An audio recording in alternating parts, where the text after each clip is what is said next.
സ്നേഹിക്കുന്നുണ്ടെങ്കിൽ അവരുടെ ലക്ഷ്യം എന്ന് പറഞ്ഞു കഴിഞ്ഞാൽ ഈ ശാരീരിക ബന്ധം മാത്രമാണ്, അല്ലാതെ ഒന്നല്ലേ ഉള്ളൂ. അത് നമുക്ക് സൂഹിക്കണ്ടേ? നീ എന്തിനാണ് ഇങ്ങനെ ഇവിടെ കിടന്ന് ഇങ്ങനെ നരകിക്കുന്നത്?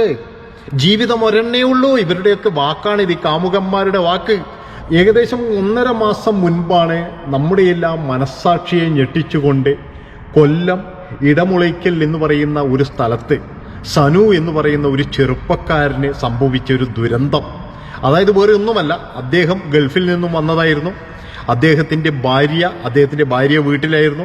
ഇദ്ദേഹം വീട്ടിൽ നിന്നും ആത്മഹത്യ ചെയ്തു എന്നറിഞ്ഞപ്പോൾ ഈ ഭാര്യ ആദ്യം ചെയ്തത് കാമുകനെ ഫോണിൽ വിളിച്ച് എത്രയും പെട്ടെന്ന് എൻ്റെ വീട്ടിലെത്തണം.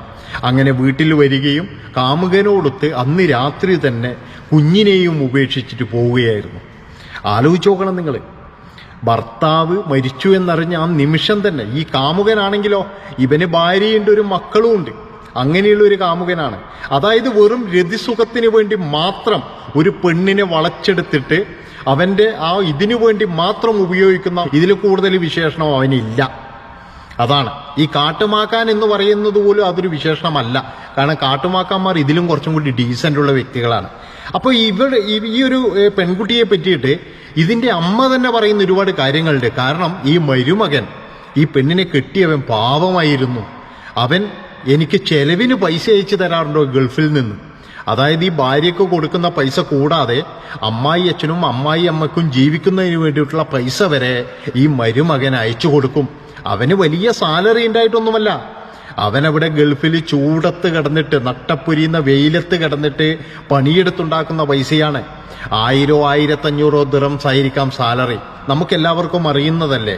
കൺസ്ട്രക്ഷൻ മേഖലയിലുള്ള സാലറികളെ പറ്റി ഇനി കൂടുതൽ പറയേണ്ട ആവശ്യങ്ങളൊന്നുമില്ല. അപ്പോൾ ഈ ഓവർ ടൈമും കാര്യങ്ങളൊക്കെ എടുത്തിട്ടായിരിക്കാം ഒരു പക്ഷേ കുറച്ച് പൈസ സ്വരൂപിക്കുന്നത്. പ്രണയ വിവാഹമായിരുന്നു. ഈ സനുവിന്റെ വീട്ടുകാർ പറഞ്ഞു ശരിയാവില്ല, ആ കുടുംബവും ആ പെണ്ണുമായിട്ട് നമുക്കൊരു ബന്ധം വേണ്ട, ആ പെണ്ണിന് വയസ്സ് കൂടുതലാണ് എന്നൊക്കെ പറഞ്ഞിട്ട് നിരുത്സാഹപ്പെടുത്താൻ വേണ്ടിയിട്ട് കുറേ നോക്കി. കാരണം സനു അറിയാത്ത ഇവരെ പറ്റിയിട്ടൊക്കെ കുറച്ച് അന്വേഷിച്ചിട്ടുണ്ട് സനുവിന്റെ വീട്ടുകാർ. പക്ഷെ സനുവിന് ഒരേ നിർബന്ധം, വേണ്ട എനിക്ക് ആ പെണ്ണിനെ തന്നെ മതി, 10 വർഷത്തോളം നമ്മൾ പ്രണയത്തിലായിരുന്നു എന്നൊക്കെ പറഞ്ഞിട്ടെങ്ങ് പിന്നെ ഇത് വിഷമെല്ലാം പറഞ്ഞപ്പോൾ എന്നാ നീ കെട്ടിക്കോ എന്നായി. അങ്ങനെ സനുവിൻ്റെയും അതുപോലെ അശ്വതിയുടെയും വിവാഹം നടന്നു. അവർ വീട്ടിൽ വന്നു കഴിഞ്ഞ് അങ്ങനെ ഒരു 2 കൊല്ലത്തിന് ശേഷം ഇവർക്കൊരു മാലാക കുഞ്ഞ് പിറക്കുകയാണ്. ആ മാലാക കുഞ്ഞ് പിറന്നു. അതിനുശേഷം ഇദ്ദേഹത്തിന് ഇവിടെ പോരാ, ഒന്ന് ഗൾഫിലൊക്കെ പോകണമെന്ന് വിചാരിച്ച് അങ്ങനെ ഇദ്ദേഹം ഗൾഫിന് പോവുകയാണ്. ഈ ഗൾഫിന് പോകുമ്പോൾ അദ്ദേഹം അവിടെ ആ ചൂടത്ത്, കഠിനമായ ചൂടത്ത് പണിയെടുക്കുമ്പോഴും അദ്ദേഹത്തിന്റെ മനസ്സിൽ തൻ്റെ മകളും ഭാര്യയും മാത്രമേ ഉണ്ടായിരുന്നുള്ളൂ. അത്രയും സ്നേഹമുള്ളൊരു വ്യക്തി.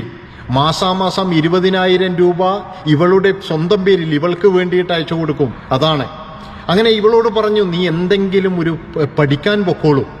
കമ്പ്യൂട്ടർ പഠിക്കാൻ പോകുന്നു. അത് കഴിഞ്ഞതിന് ശേഷം അവിടെ അടുത്ത് തന്നെയുള്ള ഒരു സ്ഥാപനത്തിൽ ജോലി കിട്ടി. ആ ജോലിയാണ് ആകെ പ്രശ്നമായത്. ഈ ജോലിയിൽ കൂടെ ഉണ്ടായിരുന്ന ഒരുവനുമായിട്ട് ഒരു സുഖം, അതാണ് ഈ പരിപാടി സുഖം, വേറെയൊന്നുമല്ല. ആ സുഖത്തിന് വേണ്ടിയിട്ട് ഇവനുമായിട്ട് പിന്നെ അവിടെ കൂടിച്ചേരൽ തുടങ്ങി. ഇവന് ഈ കമ്പനിയിൽ തന്നെ ഒരു റൂമും കൂടി ഉണ്ട്, ഈ കാമുകന്. ആ റൂമിൽ തന്നെയായിരുന്നു മിക്കപ്പോഴും ഇവളുടെ വാസം. ആരും അറിയുന്നില്ലല്ലോ. രാവിലെ ജോലിക്ക് പോകുന്ന കുട്ടിയല്ലേ, വൈകുന്നേരം തിരിച്ചും വരുന്നു. അവിടെ ഉച്ചയ്ക്ക് എന്താണ് നടക്കുന്നതെന്ന് ആർക്കും അറിയില്ല. പക്ഷെ ഈ ദ്രോഹികൾ ഒരു കാര്യം ചെയ്തു. അതായത് ഇവര് രണ്ടുപേരും കറങ്ങാനും ഇവർക്ക് മൊബൈൽ ഫോൺ മേടിക്കാനും, ഐഫോൺ അടക്കമുള്ള മൊബൈൽ ഫോൺ മേടിക്കാനും ഇവൻ അയച്ചു കൊടുക്കുന്ന പൈസയും അതുപോലെ തന്നെ ഇവരുടെ വീട്ടുകാർ കൊടുത്ത സ്വർണവും ഇവൾ ഉപയോഗിച്ചു എന്നുള്ളതാണ്. രണ്ടുപേരും നല്ല മൊബൈലൊക്കെ വാങ്ങിച്ച്, നല്ല പിന്നെ ഡ്രസ്സൊക്കെ വാങ്ങിച്ച് അടിപൊളിയായിട്ട് കറങ്ങി അങ്ങനെയൊക്കെ നടക്കുമ്പോൾ ഈ പാപം സനു എന്ന് പറയുന്ന ചെറുപ്പക്കാരൻ മരുഭൂമിയിൽ വെയിൽ കൊണ്ട് തൻ്റെ ഭാര്യ ഇങ്ങനെ പോയതൊന്നും അറിയാതെ അവിടെ കഷ്ടപ്പെടുകയായിരുന്നു. ആർക്കും അറിയില്ലായിരുന്നു. ഒരു ദിവസം ഇവൻ്റെ ഫോണിലേക്ക് ഒരു കോള് ചെല്ലുകയാണ്.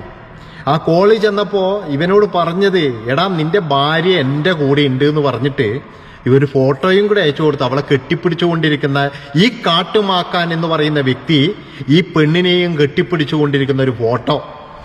അവൻ അവിടെ തകർന്ന് തരിപ്പണമായി.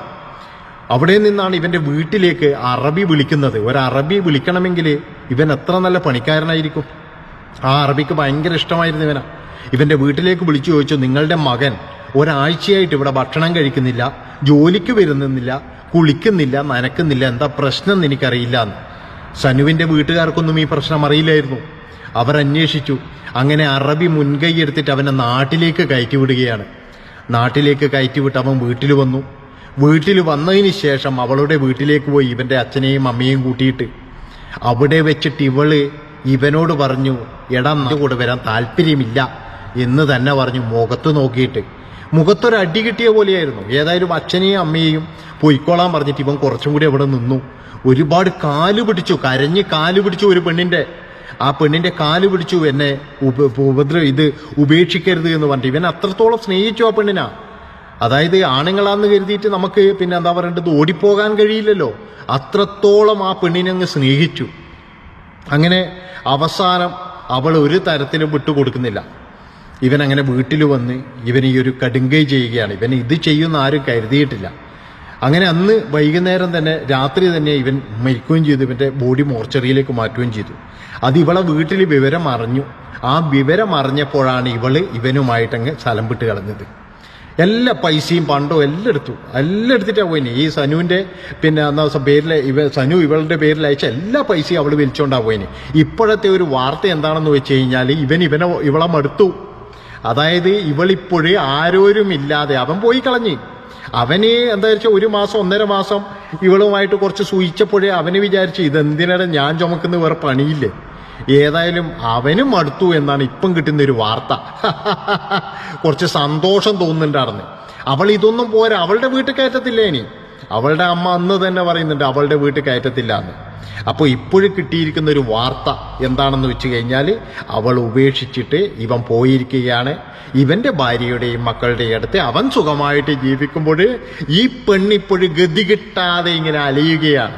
ഭർത്താവ് ഉള്ള പെൺകുട്ടികളെ ആരെങ്കിലും സ്നേഹിക്കുന്നുണ്ടെങ്കിൽ അവരുടെ ലക്ഷ്യം എന്ന് പറഞ്ഞു കഴിഞ്ഞാൽ ഈ ശാരീരിക ബന്ധം മാത്രമാണ്. അല്ലാതെ വേറെ അവർക്ക് ഒരു ലക്ഷ്യവുമില്ല. അവർക്ക് നിങ്ങളുമായിട്ട് ജീവിക്കണമെന്നോ അല്ലെങ്കിൽ നിങ്ങളുമായിട്ട് ചുറ്റിയടിക്കണം എന്നുള്ള ഒരു വിചാരവും അവർക്കില്ല. അവരുടെ ഒരേ ഒരു ലക്ഷ്യം ഇത് മാത്രമാണ്.